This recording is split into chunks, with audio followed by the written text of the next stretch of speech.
Bubbly, bubbly boo, my G's. I hope you're all doing well. Thank you, everyone who tuned in to our wonderful live stream last night. That was a lot of fun. Everyone who added a track and submitted a collab, big thanks to you because, you made it all happen. And also, massive thank you to everyone who just wanted to watch the stream and hang out and provide some good vibes. It was a lot of fun. I really enjoyed that last night. And today all we're going to do is I'm going to demonstrate a cheeky little phase plant bass that I've made, which I've called Le Dark Classique. So what I've noticed recently is that phase plant, at least in my community, seems to be getting even more love than it used to. I've noticed that just also in me selling some preset packs as well of phase plant. They've been doing quite well recently compared to vital ones. So I think a lot of people are transitioning over, or at least getting more to grips with phase plant. And it's great, really. I think it doesn't really matter what synth you use, but this one is great, and I love to do sound design with phase plant. And one of the reasons why is just because of the options it has. But the thing with it having so many options is it can feel overwhelming at times. So what I wanted to do today is just to create a more simple bass that's not too difficult to create, and try and explain how I made it in the most simple way, and hopefully make what is a complex synth look a little bit easier to use. At least that's the plan.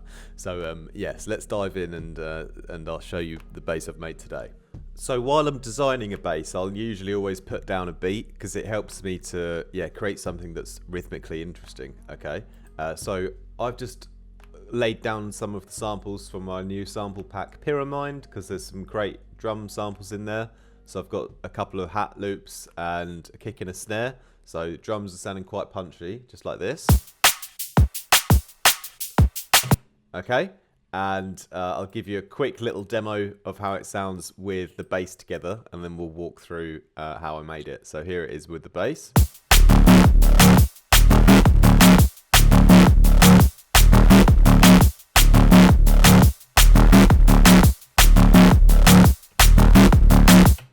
Really love the movement on that one. Really sounds like, quite dark and classic feeling to it. And let's dive into the sound design and check out how we can make it together now from start to finish. All right, so basically what we've got in phase plant here is we've got the sound sources section, obviously, which is very important. That's our ingredients that we're going to use, and we're using 3 ingredients for this dish today. And then we've got our global unison section, which is going to add a little bit of width and joy to everything together. Then we've got obviously our movement section down here, and this is where we're going to use 2 LFOs to create a more interesting and funky rhythm. That's how I created this sort of funky motion that we've got going on, which is really easy to do. And then we're going to do the effects section, and we're going to just use 3 lanes with a few plugins on each lane to just refine the sound, enhance it, and make it sound even better. Okay, so let's start off with our ingredients section then. And we've got one ingredient which is the most important, and this is the sine wave, and this is at -24. So it's just sounding like that, a classic sine wave, nothing really done to it yet. And our second and third ingredient are going to be actually modulated in from the level at 0 and then going up to 200%. Okay, so our sine wave is at 100%, and the next 2 elements are going to be coming in up and down on their volumes, okay, with the LFO.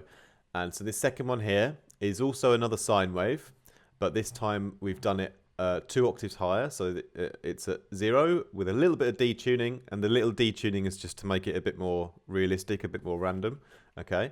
And as you can't hear it yet because the level is off, so we're going to have to switch on our LFOs now. And so we've got this LFO here. The output is tracked to the level, and we've turned it up all the way, so it's 200%. So it will sound like this. Okay, it's got a ramp down motion that I've just selected here, and I've just curved it a little bit. You know, if you click in and open it, you can just curve the line down a little bit like that. And to get the rhythm to be a little bit more interesting, we can already add in our second LFO. So this LFO is going to be changing the rhythm of this first one, okay? So the ramp down, we've set to 8/16 here, and we've done it all to the grid today to keep it a bit easier. And the second LFO is a square. And so again, you can just select the shapes in the folder. And this square is at 4/16, okay? And we set the output to modulate the phase of the first one. Turn it up all the way around to the right, so 360 degrees. And then what will happen is now the start position of the first one is going to shift around depending on what's happening in our second LFO. And obviously you can try different speeds and different patterns to get different kind of funkier rhythms. But what I found for this bass, which worked really great in context with my drums and everything, was to have a ramp down as the main one, 8/16, and then the one that's modulating this all the way round 360 degrees, square, 4/16. So that's what I settled with for the rhythm of the bass. Okay, so that's the whole movement section done. Next, we've got to go back a little bit to talk about the ingredients. And so this sine wave here, I've turned up the sync a little bit, as you can see here, 1.13 or so. And that's what's given it this sort of grittier high end. It's almost like you're adding a little bit of saw wave harmonics into the sound. You can see it sort of changes here. And what I also then do is I set the output of this one to go into the phase of the first one.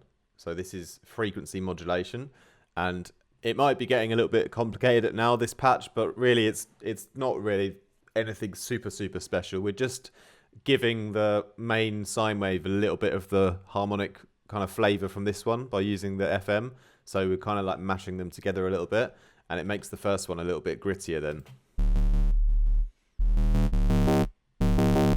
And we're only going up a little bit to the right, sort of around 46 degrees, because you go too far and it becomes overboard and you lost that kind of sine wave. So it's just adding a little bit into that sine wave that's manageable. And this is all going to sound much better once we run it through our distortion, which we'll do just in a moment. But before we do that, let's quickly add in our third ingredient, and this is where we get a little bit more of a textural or interesting harmonic content into the sound. And here I've used the granular generator, and I've picked one of the presets in Phase Plant, which is in the Alfheim folder, and it's the guitar nylon B3. Just randomly sort of picked one, and that sort of worked. You can toy around with the sample position if you want. Toy around with the grain sort of sizes and milliseconds up here. But the main thing is that I've tracked the level again to the LFO. So the level starts at 0. So it's actually coming up, in line with our movement. So we're getting a little bit of that guitar kind of sound coming in and out, along with everything else. So what we'll do finally then is because all the ingredients are there, we'll just add in the global unison next at ×4 here. And I've actually set the blend up all the way to 100%. And then we're tracking the blend. So the blend is like the dry wet. So it's sort of on or off, So it's all the way on. And then the LFO is going to turn it off and on again. Okay. And so obviously it becomes, quite extremely stereoed in a way. If it was on 100% all the time like that, it's just, it's always super stereo. But because I've tracked it to the rhythm, what we get is a bit of best of both worlds. So you get that part to the sound where it's quite mono, and then you get the part to the sound where it's quite stereo. So it makes it a bit more dynamic in the stereo field.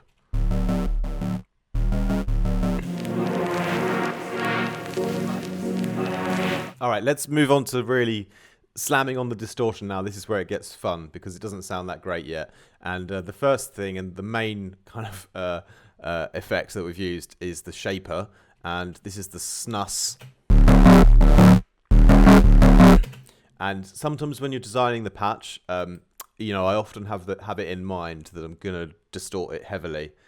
You know, all of the sine waves, the little granular things, everything we've done, it's always in the back of my mind that I'm gonna sort of distort this a lot to get that sound. So you can feel free to sometimes put on your distortion at the beginning and then work through into the distortion already when you're starting the patch. Okay, so that's also a thing you can do. You can do it either way. But the snus mode is on the complex folder, and I really like that shape. It sounds great quite often, and I've just sort of left it on the default mix and drive settings. And so there, you know, we've taken all of our ingredients, we've really cooked them up, and it's sounding epic already like that. But we're going to do a few more plugins just to like refine the sound. So I'll run through these pretty quickly. Non-linear filter, it's like a notch filter we've selected here, shaping the mid-range a bit, and the little bit of movement on the cutoff also on our main LFO rhythm here. And then we can just select the colors. You can hover over them and find what color fits best for the sound. Here the biased mode just works great. It's always different which mode works well for each particular sound. The distortion comes on next. Classic distortion setting, just the overdrive. I've kind of left it how it is, just added a little bit of stereo spread. It really beefs it up, and that kind of that distortion always works well for me, that overdrive. It sort of just glues all of the low end together and makes it even more powerful. It's really great how that algorithm works on that one. Yeah, getting a little bit more stereo, but not too much, just 20%. Don't really ever want to go above 20 or 30% with an ensemble. It's just a chorus kind of thing, really. Just sounds a little bit better than the chorus to me. Left it on the default settings, just mixed it in a bit. Just a little bit of extra stereo spread. We're going to have to mid-side EQ this afterwards to take out a lot of that low-end stereo that we're adding in here.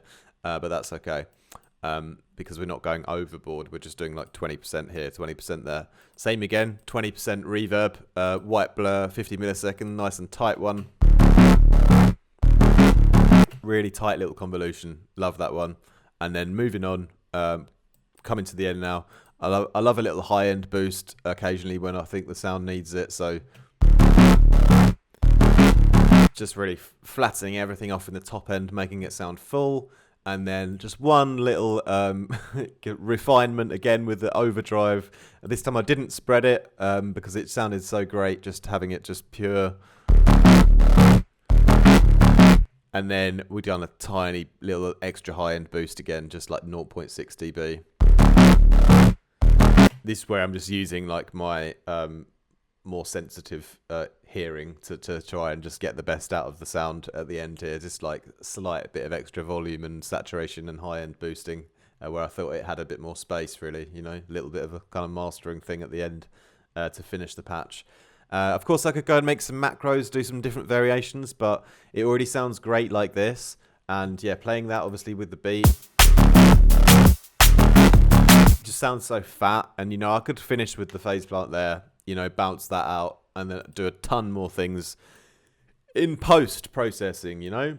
That could easily happen at this point. I don't need to, you know, I could just bounce it out and make a track from that easily now because it's a great foundation, you know, it's powerful. But the one thing that I would just check again is the side EQing, taking some of the sides out.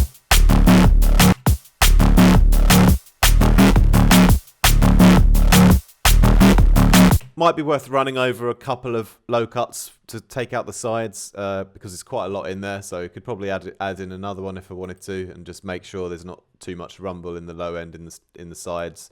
I've just got a little LFO tool to carve out some volume for when the kick happens. That just helps to make the beat sound a little bit cleaner.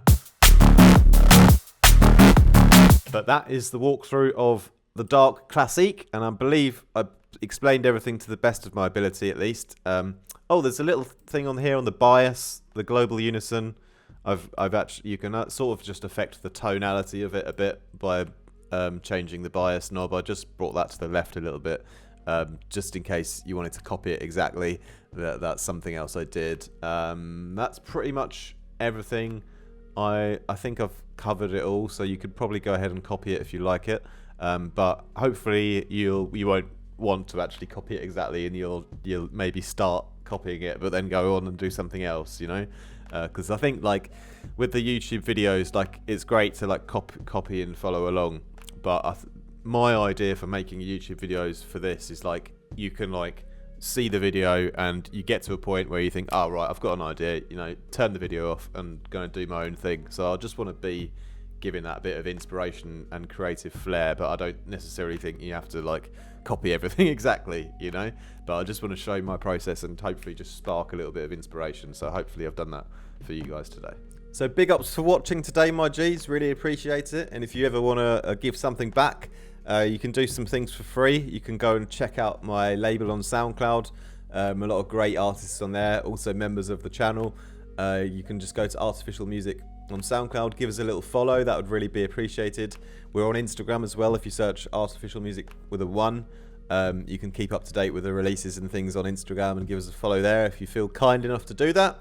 And if you want to own some merch from the label, we've got some amazing new Artificial Music t-shirts, which I've already sold a fair few of, so thank you everyone, especially in my Discord who's grabbed some. Really appreciate that. I'm waiting for mine to be delivered as well. We've got black, we've got dark chocolate, which looks great, and we've got some charcoal as well. So thank you very much for all your support, my G's. Massive big ups again to all of you guys here on the community and everyone that joined in for the live stream. I'm going to try and do some more phase plant videos and other things going forward into next week. Really excited to get some more content out for you guys. Hope you guys will enjoy it. Have an amazing weekend, my G's. Take care. Much love. See you guys soon.